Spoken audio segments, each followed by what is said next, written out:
Welcome to Do You AGRAY, a space where we have real conversations. This is part 2. Part 1 was fire, honestly. It was exciting, honestly. Your story was amazing. Thank you. Suzanne, and we have Kevin again and Jermaine with us.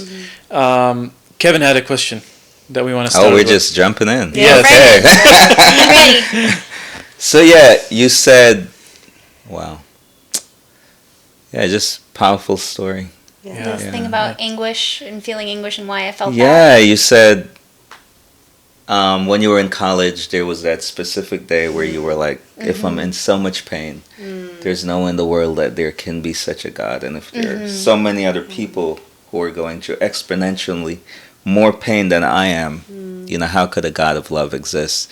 But what was it that you were exposed to, or what pain were you experiencing that led you to that belief?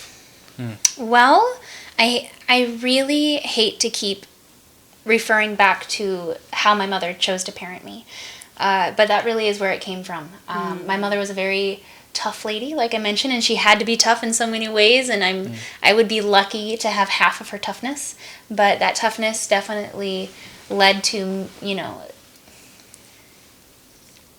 feelings of... It's like I'm trying to formulate this. Ready? What I desired was love and freedom, but to me, they were opposite things. I could only have one or the other. I could not have both. And so I felt so trapped and caged in. And especially, that's especially hard for me and my personality and my temperament, because I need flexibility, and most people do, but some people, like my mother and my sister, both of them are where they don't really need that. Like, you give them a checklist, they are super happy to just follow the checklist and we're good. For me, I need the questions, and I need the liberty to make mistakes. I grew up, I don't know if anyone knows much about fixed mindset versus growth mindset, but I grew up with a rigidly fixed mindset. You're born with a certain set of traits, and you just make with it what you can, right? And so I grew up being told, out of the emotions of my mother, who was never guided in becoming emotionally mature herself, I was told many things in her anger, that aren't true. And I can make a list, but anything that was short of perfect, like if I was clumsy, she would say things, and I know she didn't mean them. In hindsight, I know she didn't mean them. But at the time when you're a kid, you take it on as truth. You just take on whatever is said. I would overhear her talking to my dad, oh, good thing she's pretty, because I would get a B on a test. And she would say, things like that. So I took it on as truth, and she thought she was being funny, and I was very distractible. Half of the reason I was distractible is because I was very shamed for anything that when I say anything that fell short of perfection, I really mean anything that wasn't exactly what my parents thought I was supposed to be. I was shamed for it. And to a point where, I really would be... affection really would be taken from me, where my mother would stop talking to me for hours or days. And my dad would literally question what's wrong with me in front of me. And they didn't know better. They had, I could tell you stories of their childhood. But at the time, I took it on as truth. I believed there was something innately wrong with me. And so I wondered, what I could do to fix that, and I thought I could become perfect, like our Heavenly Father is perfect. You know that Bible verse? Yeah. Misinterpretation. Made me real mad. But yeah, the anguish came from a very, very deeply embedded belief. There was something totally wrong with me, and there was nothing I could do about it. Only the power of God could save me. To a point where I wondered if I was worth living. I wondered, why am I here? My sister is already here and she's perfect. Was I a mistake? She's literally the perfect child for my parents, and she, personality-wise, they really were like a puzzle piece, and I was this little puzzle piece that didn't have a space. And so how did that kind of reflect on your relationship with God and what questions or philosophy were you exposed to in school that kind of made you just let it all go? You know, I don't actually think it was any particular philosophy outside of Christianity. It was the fact, what was really paradigm shifting or shattering for me was that I had never heard of any of that before. I was so sheltered. I was so... the philosophies. Any of the philosophies that were different. Oh, I questions. see. I was sheltered, Yeah. and my mother did it intentionally. I asked her about it, and she's like, "Oh yeah, no, I knew you were exploratory, and so I made sure not to expose you to it." It was her attempt to save me That damned you? that ended up causing this tidal wave of experiences. No, I'm kidding. And you know, I'm grateful for it now. God turns all horrible things. He can make anything good. He can bring the good out of any situation, and Amen. he has. But it was You're tough. mentioning God. We wanna know Yeah. how did that whole thing come about? I know. After Okay. being an atheist for what, 10 years, or like an Yeah, atheist nearly 10 agnostic, years. and you know. Yeah, so there's a really Yeah. big... Oh, there's so much to discuss. Let me see. I actually have my list here that'll help me stay on Yeah. track. So I took on... Oh, there were two specific philosophies, actually, that did trigger a lot of interest in me, and because they were so dark. And I was never exposed to that. So obviously morbid curiosity. I read Yeah. more about it. I was like, Yeah. oh my God, how could this be? It was nihilism and absurdism. Nihilism, for people who are unaware, is the idea that there is no meaning in the universe whatsoever. Yeah. Absurdism is kind of related to it in the sense that meaning might exist, but it's impossible to find. Wow. So just live your life how you please. Like, there's no moral ground. And the reason I was even drawn to that is because it felt like freedom. Wow. I was like, oh my God, I could be free. Because I tried the love route, being perfect in order to get love and forfeiting my freedom to try to earn love. Yeah. And it wasn't worth it emotionally, because that's obviously not what love was. It was fake love. It wasn't real. And so I was like, okay, well, I've tried that, and that didn't work. So I'm just going to pick freedom now. Like, forget everyone. Only I didn't say forget, but I was like, forget it all. Yeah. And I'm gonna do what I want. I'm finally gonna focus on me instead of constantly trying to please this person or please that person. Because that was my life. I was just like a professional people pleaser. That's all I did, was try to please people to earn love. So. Isn't it like crucial that maybe that image of God or that God had to die for you? Oh my God. Yeah, and thank For God. another God to be resurrected. That's 100%. different. Wonderful. Yeah. And you know, I want to mention that I don't think it was anyone's intention to teach me that God. I think it was a combination of lack of communication or ability or know-how to communicate. But that's how I interpreted it, and that's how I took it on. And that's the God that I believed in, unfortunately. So you're completely right. He had to die. Like, he had to go for me to have any space to really accept truth. Yeah. I mean, I feel like all of us to a certain extent, I mean, we Heavenly Father, we look at God as a parent. And how do we know what a parent is like? From the parents we grew up with. And we know what God is. Absolutely. Yeah, how do we know He's what our God is? cosmic father. Exactly. And Yeah. so we assume And that may He God is that give way. us mercy and grace for our own kids. Exactly. That's Yeah. scary. Yeah. Yeah. Troubling. Yes. And so to a certain extent, I think all of us go through this journey where we have to kill that God for us to Lies. find or find the true, The true God, God. that's freedom giving, Absolutely. absolutely loving, absolutely accepting, Yeah. gracious, and so you studied those philosophies, and then that kind of did it for you, and then you were interested in that anyways, and so Yeah. you started to explore that. I did. And from there, it was Deeply. like, Just an absolute anything. vortex. Yeah. Like, I remember you had a Yeah. friend that was a witch, I yep, think. a witch. Yeah. And I then still so talk to her. you I do, no, yeah. I mean, why not? Yeah. No. Wonderful. But, I don't discriminate. She's cool. No, no. Yeah. But you tried it out. I did. Absolutely. Okay, so let's start there.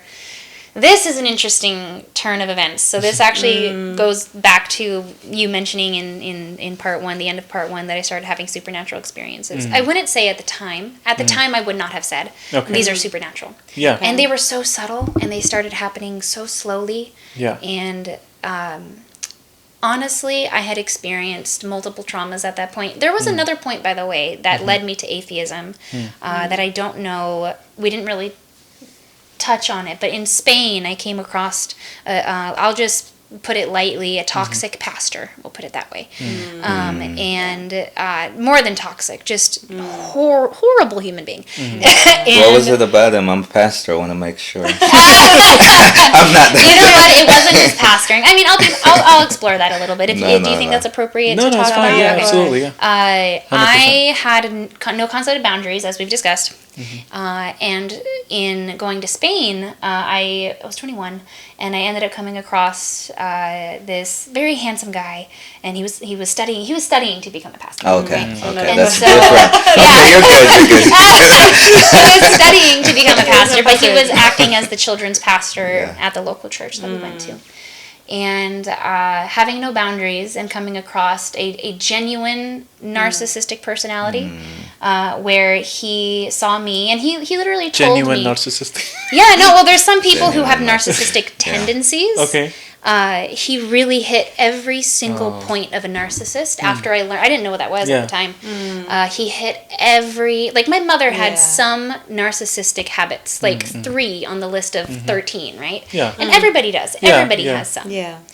He had every single one of them. Wow. The gaslighting, the shaming, the guilting, Yeah, that literally sounds heavy. making... Actually, he ended up being his own demise because he told me, "You're crazy, you need therapy."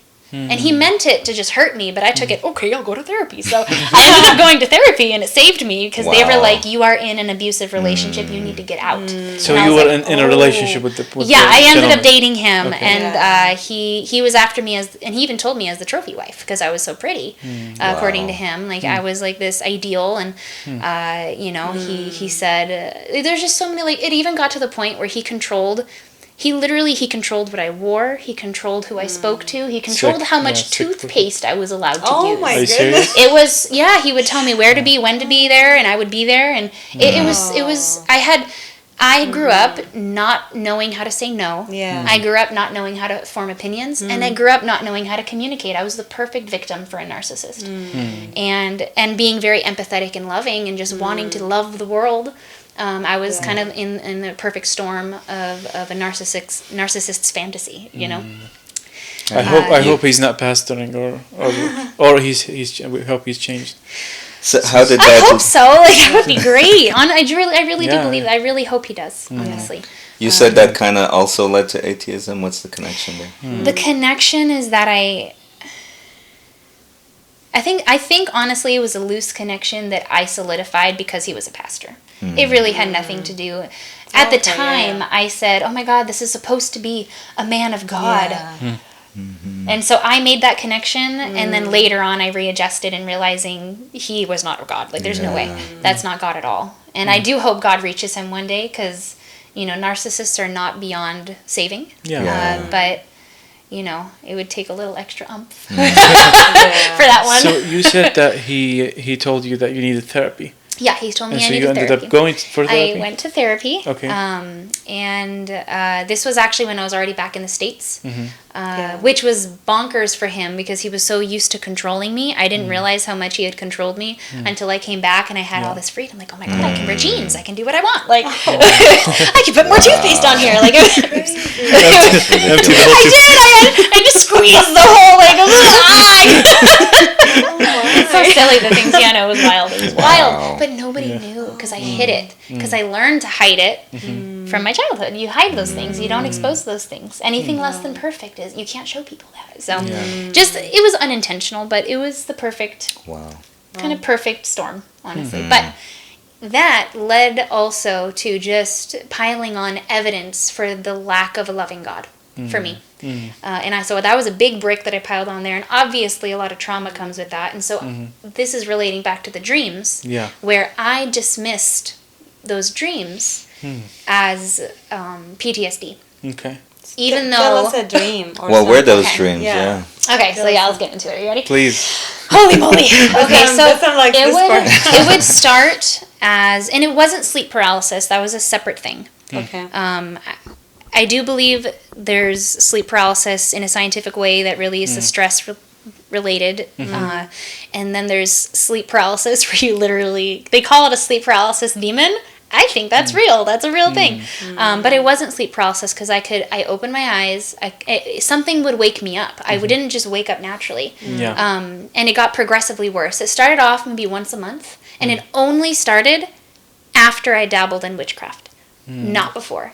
I had been horrifically abused by emotionally and otherwise by this man. My mother died. I totally lost God. I didn't have those experiences. It was only within a month of dabbling with witchcraft that I started having those. I called them dreams, but I was awake. I was just at night. Wow. And So it's not really a dream because you're awake. yeah. Yeah. And I called them dreams, even though I woke up with this gut instinct of, and they're like night terrors, so that's what I consider them. They must be PTSD from night terrors. But why wouldn't they have started before? They started so timeline wise, I went to Spain, and then there were 2 years before becoming a pastor, and then my mom died. So this was like 3 years between the abuse and then God dying, so to speak, and then my mom dying, and then me having all the things that I had held on to for support, even though they were horrible things. They were gone, and I couldn't hang on to anything, and so I turned to witchcraft, and that's when it started. So like for me, in hindsight, I realized it has to have been that. Like there's coincidentally, it's too coincidental. So Yeah, and that's The interesting experiences. because just before you get into an experience, Yeah. we studied this. I think it was physiology, and the professor shared a story where there was a man that would wake up from sleep with his fists all bloody, and in his dream he would be fighting the devil, and as he's punching him, or this like vicious animal, as he's punching him, he wakes up and his hands are bloody from the punching. canines and the teeth of Yeah. the Thing. demon Yeah. or thing. Come to realize later that it was just the edge of the bed that was sharp, it was metal or something, and so he would be punching it. And the way it was explained scientifically, it was a state of hypoxia, which is lack of oxygen to the brain.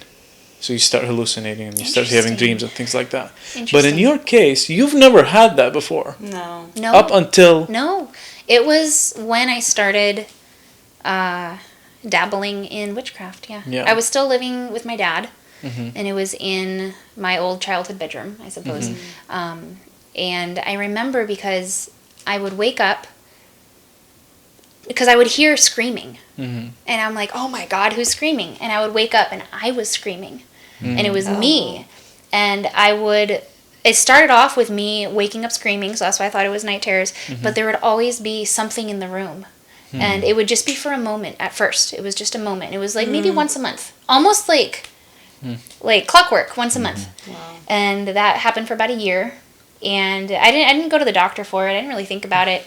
And it was about a year in when it started getting like twice a month. And then it was once a week, and then it was twice a week, and then it was almost every night. It was just all the time. Well, And did I'm you see- sorry, I keep yeah. evading the actual question of what happened. No, so no, it's fine. I would wake up, and there would be someone in the room that I didn't know, or something in the room that wasn't even human. It was, and I would be able to see it clearly against the mirror, or sitting on my feet, or leaning over me really close, like right up to my face, and it would be That's horrible, scary. horrific, nightmarish things. I could draw them for you. They're Very scary.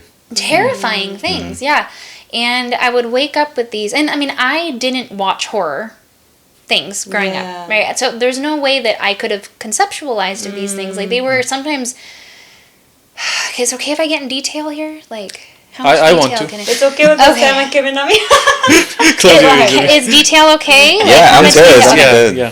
So I would wake up and I would see my Cover your ears. I would see my my not window, closet rattle and then open just an inch, And then there would be things like severed fingers falling out of the closet, and then a face would appear, and I would be like, what?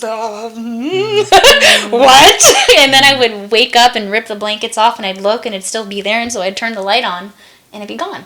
And I'm like, I'm hallucinating. I'm crazy. I'm crazy. That would be what I would think.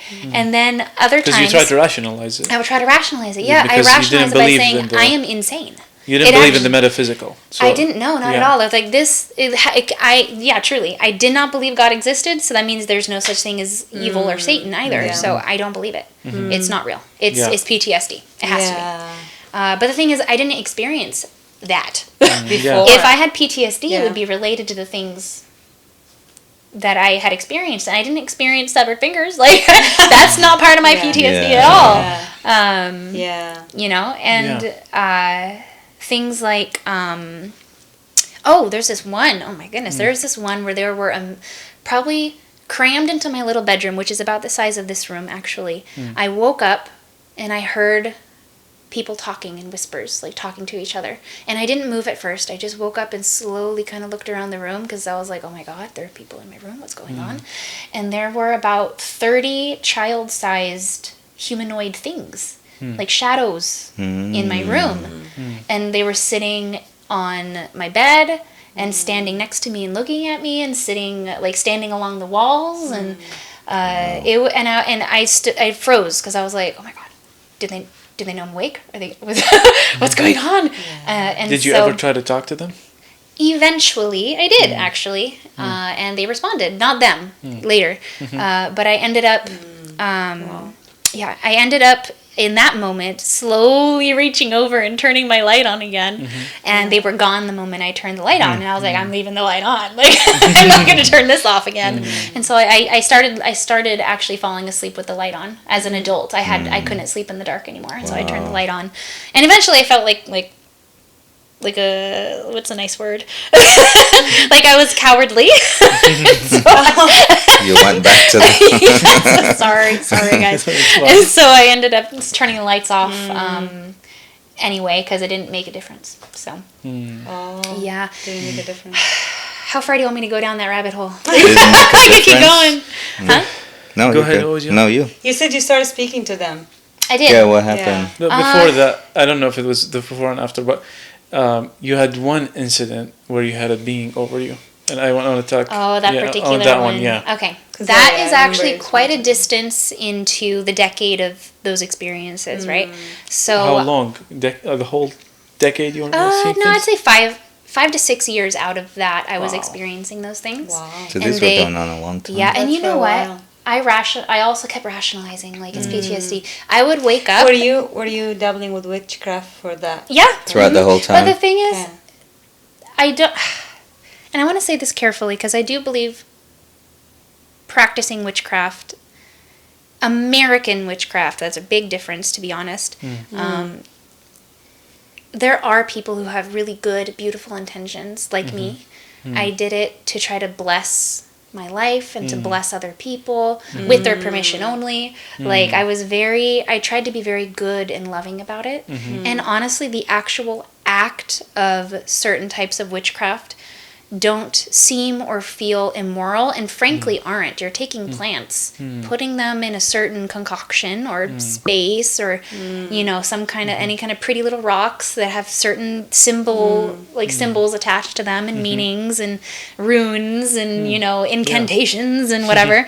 And the acts in and of themselves are really harmless. I never dove into any kind of darker like things animal with sacrifice or animals. anything Never. like that that. was not in my nature. I could Yeah. never. And anyone I ever came across that even considered it, I'm like, no, don't do Yeah. that. Even Yeah. I don't care if it gives you power. Yeah. Don't do it. But even the act of doing rituals to try to be the being of power in your life leads you away from God. Wow. Because God is the being of power and love in your life. So if you try to be the creator of your life, it's just misplaced. And it's not necessarily evil in the sense of you are an evil person, but it's sin and brings you away from, because it brings you away from God. That's what sin is. Yeah.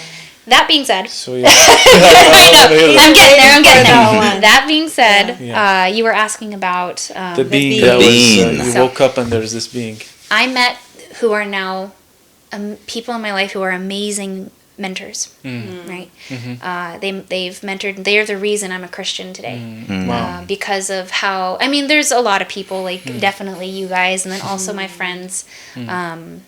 I won't name them by name, but also I have We a know few them. other friends. Yeah, you know who they are. Who their consistency in their faith helped me back. But this particular couple, they took me in a way that no one had. They parented me pretty much. As a 29-year-old, I'm 31 now, but as a 29-year-old, they took me in and parented me in a way that really no one else would have taken on that responsibility. 29. Who would try to parent a 29-year-old as Christians, taking in a 29-year-old woman who did witchcraft? Who believed totally differently than them, who was wildly immature and had no concept of boundaries, right? But they did, and it changed my world. And so And you met I them, met them through work. It was actually or through business. Yeah, so they own their But own they business. did more and than that's just how the I met. business. It was Yeah, just they more took personal. on. Yeah, they made it more personal. It started off as just a financial mentorship because I needed it and I knew that, and so I was looking to grow in that area. But then they saw that I needed more than that, and they took on that responsibility for themselves. So, Powerful. and it just totally changed my perspective on Christians, for one thing. And it also changed my perspective on, okay, if they have this, because I asked them what's their secret. Like, not that they had one. They didn't. Like, how are you so happy and healthy and abundant in everything that you do? Like, that's wild. Your family is so happy and together. How are you doing that? And they kind of looked at each other and they were like, well, I don't think you're going to like our answer. And I was like, what? What is it? And they're like, are you a Christian? And I was like, oh, I don't like that answer. Like, that's awful. And they're like, okay, well, you don't have to share our faith, but you just try to just follow the values. Like, you don't need to have the faith part. Just start living out the values and your life's going to change. The faith part will never push on you. But if you want a better life, you got to live by better habits and better values. And I'm like, okay, I'll do it.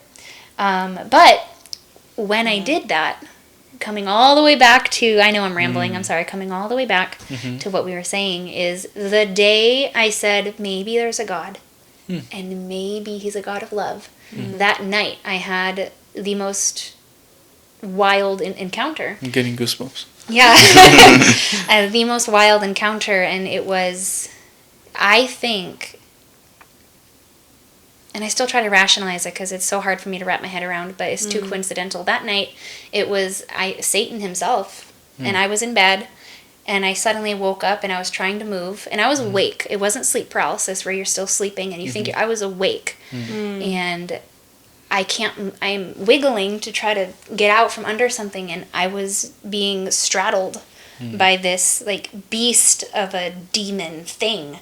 And I was looking up at it, and I can describe it. I remember exactly how it looked. It was horrifying. It was terrifying. And it had a chain around my neck, and it pulled really hard, and I stopped being able to breathe. I couldn't breathe. And it said, and I knew, like, looking at it, it was Satan. evil itself personified, so it had to be Satan. And I didn't even believe it's Satan at that point. I had thought about God. I hadn't considered Satan. But that's the night you said maybe. Well, here's There is an a God. interesting thing. No. The day I said maybe there's a God and maybe That's it's a the God night of it love, I happened. had this experience the night after, and he spoke to me. Like the creature, Satan, I think, spoke to me. He had this chain around my neck and he pulled it up and I couldn't breathe. Wow. And he said, "You're mine." And it terrified me. It rocked me to my core, and it terrified me. And what's interesting, I said stop multiple times, didn't work. The moment I said Jesus, gone. Wow. Totally gone. Just the name, just whispering it, Jesus. That's all I said. Gone. And you'd think that would be enough to convince me. It took a few months more, but You shared that story with us, and you were not convinced, and you did say you said Jesus, and it helped you. But I you were still still not. never You were still not. You still didn't want I to believe. remember we It took were a lot. here. It We took a were lot to here. get through to me. We were in the kitchen. Yeah. We were in the kitchen, in our home, in Yeah. the kitchen, and you told us the story. Wow. And we were like, I know. yeah. I know.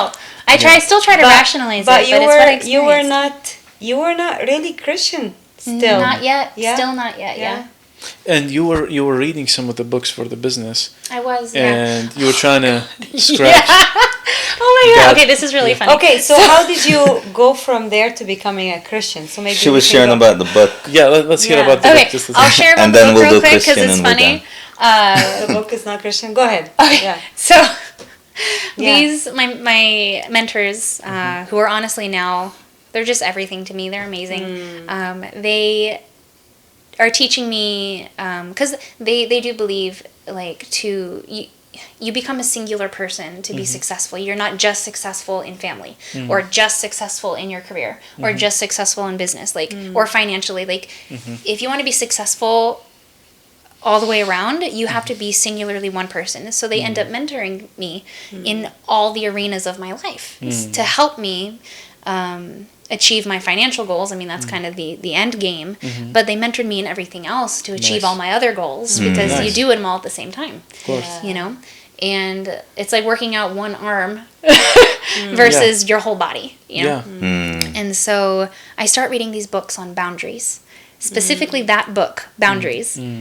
I started reading it, and I'm like, these have great points, but there's God on every page. And I'm like, there's no way. God doesn't allow you to have boundaries. And so I'm like, oh my God. And I take this pen because I get mad eventually, and I'm like scribbling out all the parts that have God in it and all the parts that are of the Bible.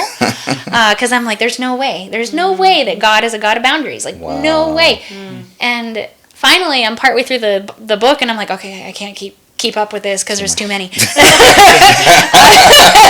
I finally finished the book and I stopped scribbling it. I had to buy a new one because I couldn't read it. Like, it was all scribbled out. But it ended up making me realize, like, love cannot exist without boundaries, and freedom cannot exist without boundaries, and love and freedom are nearly synonymous. And I hadn't come to that conclusion without them, without these books, without their input.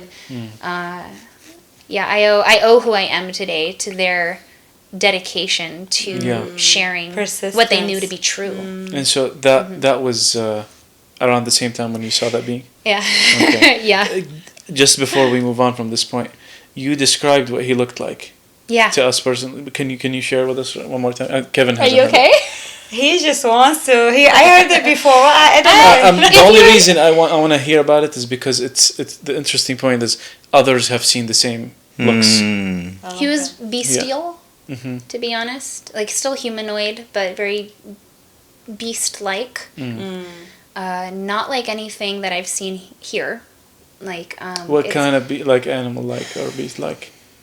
I remember you had mentioned something like a goat. Yeah, he was with, very like, goatly. horns and Yeah, very goatly. He had the horns, and he was giant, more like a moose, I guess. Like, if you're gonna compare size. yeah. He was huge, and he had claws, like a person, but claws. Yeah. And then very much like a goat, hairy, but kind of like bald hairy, like like just Yeah. gross, just like Yeah, the yeah. grossest thing. But the thing that stood out to me the most, probably because it was right in front of me, Yeah. is his stomach was split open. And it's like he had a mouth, but his whole abdomen was also a mouth, and he was there to consume. And Wow. I looked like right into this hole that seemed to go on for eternity, right through his abdomen, and I was Yeah. like, oh my God, Yeah. this is wild. Yeah, it Wow. was. But all this. Yeah, it was. All this. I'm gonna have PTSD from the PTSD. Like, oh my God. All this being disappeared at the moment of. Amen. Just So that's whispering Yes. Jesus. Yeah, no, Yeah. it's so interesting. I have no fear of it anymore. And people who say that they have to do all these really extensive exorcisms, I'm like, No. no. You whisper Jesus and they go running. Amen. So if you're Wow. doing these extensive exorcisms, Wow. there's something wrong. You're not actually. And I don't think you were just experimenting. I think you were asking for help. Oh, 100%. And it was so natural. It came Mm-hmm. so naturally. In this deepest moment of terror, like I felt like I was going to die. Yeah. I just very naturally turned back to God. Like I think it's a natural thing when you are that scared. Was I actually in physical danger? I don't really know, to be honest. Like I don't know. But I believed I was. And I felt like I was. And so Wow. in those moments, I think when people feel like, oh my God, I'm going to die because I couldn't breathe, right? Suzanne, you had People turn back to another God. dream. Well, Yes. experience. Oh! A happy one. I started Yes. having interesting, and I wanted to be the empath who could like have prophetic dreams, and I wanted to I wanted to be the one that had that power, Yeah. right? Yes. And I know it wasn't me because I can't control it, and I'm glad I can't because it's a gift from God. You know, like God gifts me these really cool dreams. So around the same time that I had that experience, I also started having dreams that were very guiding and very good. So okay. there was another all being. of this, there's another being that I was terrified of. So Yeah. I had been having dreams that were repetitive as well at the same time that I was experiencing these terrifying supernatural ones. And I was scared of those too, though. But the thing is, they were never actually harmful and they never hurt me. And you know how you have to look at the fruit on a tree to see if it's a good tree? Yeah. The fruit of those dreams, like there was no harm, there was no fear. Like there was fear, but it was a different kind of, it felt like a vulnerability more than an actual I'm in danger. And I interpreted that as fear for a long time. But in these repetitive dreams, I was running away from this all-seeing like I called it a creature or a monster or something at the time because it made me feel so exposed and so scared of the exposure of Did being you think vulnerable. it was the same person? I thought it was the same Okay. thing. Like, it must be, if I'm this afraid of approaching it, it must be evil. And it was all-seeing, all-knowing, always there, and it terrified me that there was no way I could hide from it. I hated it. It was terrifying. Someone who was a deep perfectionist couldn't hide my flaws. Oh my God, terrifying. Wow. And so I ended up having these dreams constantly where I was running away from this thing in the ethos. I couldn't even see it. I was just running and running and running, knowing I was being watched and followed. But the thing is, this thing never hurt me. It never even approached me because I kept saying, go away, and so it did. It never approached. And then finally, around the same time as the beast thing, I ended up having a dream where I was running through this red desert. And it was just like blood red. And the sky was dark. And I had always been running in suburbs and cities.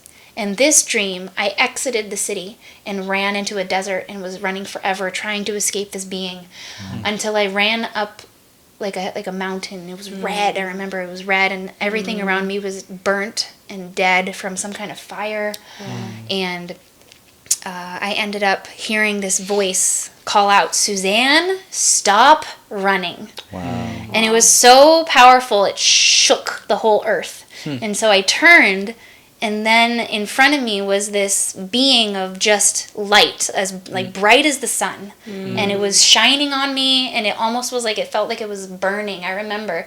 But it didn't hurt me. It was just so powerful and so bright. And I was looking at this like 10 foot, maybe more, tall person of just light. And I am shaking. I remember standing there shaking, and I'm terrified, and I'm like, what do you want? Right? Like, because this was the thing that had been chasing me for years in these repetitive dreams that I hated. And I was like, what do you want? And all it, like, I want to rewind a little. I asked, who are you? And I even asked, are you Satan? Because I was like kind of oddly like morbid curiosity, right? I was kind of like, I had these experiences and I'm like, okay, well, this is a powerful being. Like, I wonder. I wonder, And so I said, are you Satan? And it just shook its head. And I was almost disappointed because I like wanted clarification because there's no way it could be God, right? And then I was like, what do you want from me? And then he responds saying, I want to free you. I want to set you free. And Wow. I just remember like, okay, this is it. Either I submit to it and see what happens and I take that risk, or I turn around and run away. And I remember he put out his hand, almost like a handshake, but it was more like upward. And I reach over and I grab his hand and I'm like, okay. And as soon as he touches me, everything changed. The environment was lush and green again. Like an explosion almost. Just poof, everything was beautiful and lush and green. And I was filled with light. Completely, like I had turned into a being of light because he gave it to me.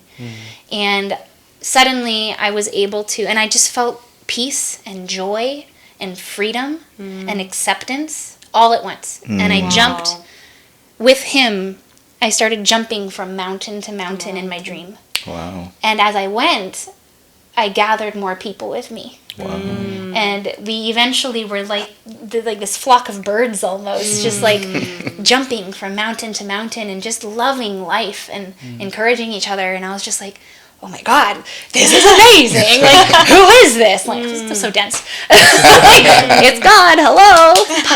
But anyway, I had that amazing experience. And I've had multiple dreams, actually, I haven't told you guys about since then. You But- remember a face of one person who joined you as you were going from I mountain do, to mountain. and I in that ended up dream. meeting her. And you Yeah. have never met Yeah. her, No, I had never met her in my and life. you ended up meeting her. I ended up meeting her. Tell but us in the about that, yes. God, it was so interesting. And you know what's so interesting is I still don't know her that well. I just know her from my dream. I haven't told her this. Also, it's odd, that's okay. obviously. But I Yeah, ended it up is. seeing her face, and I remember her face distinctly. And then a few months later, I ran into her at this convention, and she happens to be also associated with my mentors. With the people who are mentoring me, and she is also being mentored by them.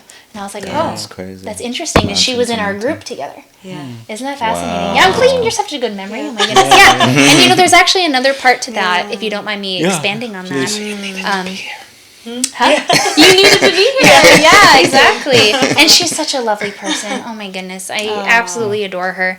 Obviously, I haven't told her this piece, but not everybody accepts that. Like, what? Yeah. Odd. But another part of that made me, that proves to me it's from God, is actually that there was symbolism in there that I didn't understand, that I only grew to understand in returning to reading the Bible. So after he had touched my hand, there's a piece I forgot to mention. I look up and there's a snake that descended from heaven, and in my hand suddenly there was this wonky looking cross, and the snake was giant and came down and like blessed me and landed on this cross, and like it didn't die there, but it like wilted there. Wow. And a snake on a cross is a symbol of being of faith in the Bible, in the Old Testament. It's a symbol. Look Yeah, at the look snake and on the live. cross, and you're covered. Yeah. And that was exactly the message I needed. Like, I didn't know what grace was. Yeah. I wasn't covered. I had to earn it. And the message that I didn't get at the time, I only got in hindsight, was, I got you. Wow. You're covered because you have, like, all you need is the faith. Now you're covered. You know? And I think that was pretty cool. Wow. So. Powerful. I wish we had like time forever to go. I know. on about all, It's all awesome. The I details have. of all these I know. I'm sorry. I do stories. get A details. book is forthcoming. I actually am. It's funny you say that. I actually am writing a book on it. Awesome. Oh, Yeah. yes. I'm writing a book on my journey to faith. Wow. I actually just fleshed it out. I haven't told you guys about it. It was literally just a few weeks ago. I was like, I'm gonna do this. I'm gonna write a book on it. Awesome. That's cool. And I liked the fact that you mentioned that all this that you were seeing, you were still not. You would wake up I from was dreams and you still- would still be like, not like Yeah. confessing that you Yeah, are. well, yeah, I would wake up and be like, believe that was a cool dream. Yeah. But it would sit with me. But I what would- did it for you was real people Yeah. who lived out Yes. their faith. All of that is fun Yeah. and cool. Yeah. But the actual thing that really brought me to God was other people committed to their faith. Yeah, other people really actually living out a Christian life. Wow. Yeah. If Well- we only had more People like people that. like that. People right? like that. What was We it can be about? people like Yeah. that, yes. What was it about them? The way they lived, them welcoming you in. Were you homeless? What was your situation? Oh, no. Welcoming me in. What was it about them? That's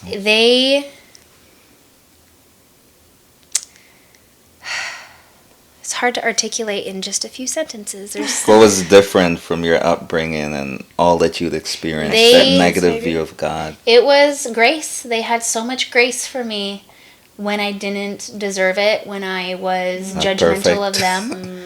Yeah, when I judged them, and when if I got mad at them, or I was just rude because I didn't know what boundaries were, I didn't have boundaries.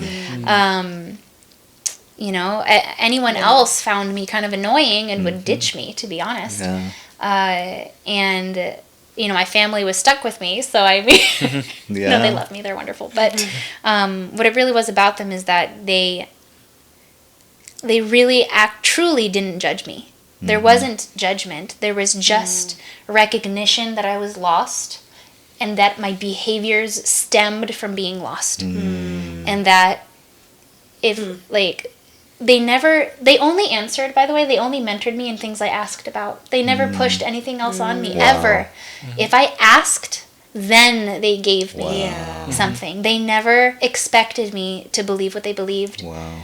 That one they did tell me, that like, we never expect you to believe what we believe. You know, like they would remind me that, and I'm like, oh, I know, like you. And I was really the one judging them, and they took that in stride. And they would just gently correct me, like, oh, well, no, but, you know, like they were just, they saw the potential of what you could become. I think so. Wow. They held me to a high standard without, they believed in me, really. Like, I came from a fixed mindset where I was born with a certain set of traits, and I couldn't grow them, I couldn't shrink them, that was it. I am who I am. Yeah. You know? And they totally shattered that, and they said, no, you are capable of becoming whoever you want to be. Wow. Absolutely anybody. You can grow in any direction you want. God has given you that freedom and power.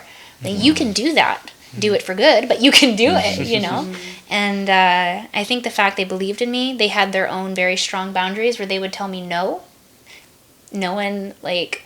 no, but then still keep me around and love me. Like, no one ever did that. If you said no, it was like the relationship was over, you know? So just healthy boundaries and lack of judgment, they just accepted me. Yeah. Great. Honestly. So, Suzanne, you ended up getting rebaptized. I did, about a year ago in Wow. November. Like August, September, November. Yeah, I guess almost a year ago now. Yeah. Yeah. Wow. Wild. Oh my wonderful. goodness. Yeah, so I did end up wanting to be baptized. They were there. We were a little shocked, but like super excited. Yeah, no, it's been a journey. I did end up realizing, like, actually, I know the moment I realized I wanted to be baptized and I wanted to pursue Jesus again. Pursue, because I mean, really, the moment you ask, he's there. He's pursuing me, right? He was pursuing me the whole time. But I was driving in my car and I was thinking, like, man, I wish I had come across these people much sooner. And I wish I had come across people like this and all these ideas and all of this grace, you know? I was like, this is amazing. And then I thought, yeah, but we're so limited. I didn't want to ever admit that I was limited, which is what brought me to witchcraft. I wanted to believe I was empowered and able to do life, right? And instead, I finally admitted, like, I'm so limited. I don't know what I don't know. And then it clicked. I was like, oh. Nobody knows anything unless it's taught to them. That's why God sent Jesus. We don't know what love is without it being taught to us. So that thought made me realize, wow, I don't know what love is. I don't know what grace is without it being shown to me first. That is why Jesus needed to be here. Because I had gotten down with God. I was like, hey, God exists, but not Jesus. Like, and that led me back to, oh my God, like, Jesus did need to be here. Wow. So Wonderful. Wow. So you said, okay. Throughout your emotions. But you said throughout your whole journey, you were like, searching for God, this negative view of God, and just always trying to, I guess, reach Him. And so what's your view of God now? Where are you with God now? Describe it. Yeah. Oh my gosh. Well, I'm happily reading my Bible because I want to. Not that is, in my opinion, actually checklist. Like, it's not necessary to read the Bible in order to see God. God is evident everywhere. If there's love, if there's respect, if there's kindness, there is God. You know? It's just, the Bible is so full of other truths of other people who've experienced God. It's like being able to learn from others' mistakes and experiences. It's just so beautiful. So that's great, and that's kind of where my relationship with God is kind of developing the most right now. But in general, it's like coming from a place of feeling completely worthless to feeling like just feeling worthy. It's so great. It's like, how can I not be joyful every day and grateful every day, because I have been so blessed. Like, my heart is beating, there's air in my lungs, I have four working limbs, and you know, I have the freedom to form my, like, just there's so much. That could be a whole nother video. I wish I could have time to say that, but my relationship with God and with Jesus and with the Holy Spirit right now is just so solid, and not necessarily anything that I've done on my part, but just that I've accepted it. Like, literally just accepting a gift. That's it. That's it. Literally just like, you want to love me? Okay, thanks. Like, I'll take it. Let's go. You know, just being so willing to be like, I can't do it on my own. Wonderful. And you got my back. Okay. You know, like, it's really cool. Like, freeing. It's so freeing, because you can actually grow when you're allowed to make mistakes. If you're not allowed to make mistakes, you can't grow, and that includes in your relationship with God. So believing in a specific God can take your freedom away, can make you depressed, can make you anxious, can make you either putting yourself feel guilty, and then when you get rid of that picture of God and you adopt this new picture of God that is forgiving, that is gracious, that is true freedom giving, then you had even a higher high than when you felt like you got rid of that God. Oh my God, absolutely. So, and you know what's so interesting is, I think part of what kept me from it for so long is that I kept expecting God to come back to me. Like, once I did open up that idea again, I kept wanting it to be like a flash of lightning striking me. Yes. Something that was immediate and aha. And it felt like it was supposed to be like a literal high of, oh my gosh, God is real, and I'm, you know, like, just, it was supposed to be highly emotional.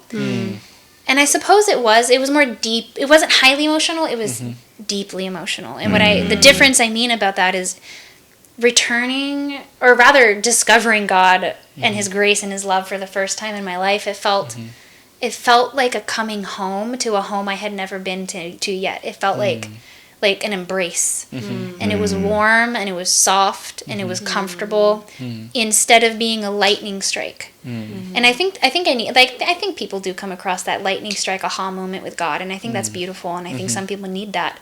My personality would have taken that and run with it in the wrong direction. So I think He knew that I needed the slow, warm embrace kind of experience, and that's what I got. And it really felt like a coming home. Wow. That's great. Wow, that's such an exciting story. Yeah. And honestly, we could go forever. We could go forever. We'll talk again. Yeah, we'll get I would into love more to. of a discussion, maybe of some more details of not just your story, but maybe theology or theodicy, certain things like that. But thanks so much, Suzanne. Absolutely. Thank you for inviting me. Yeah. Thank you. Cool. Thank you. Bye. All right.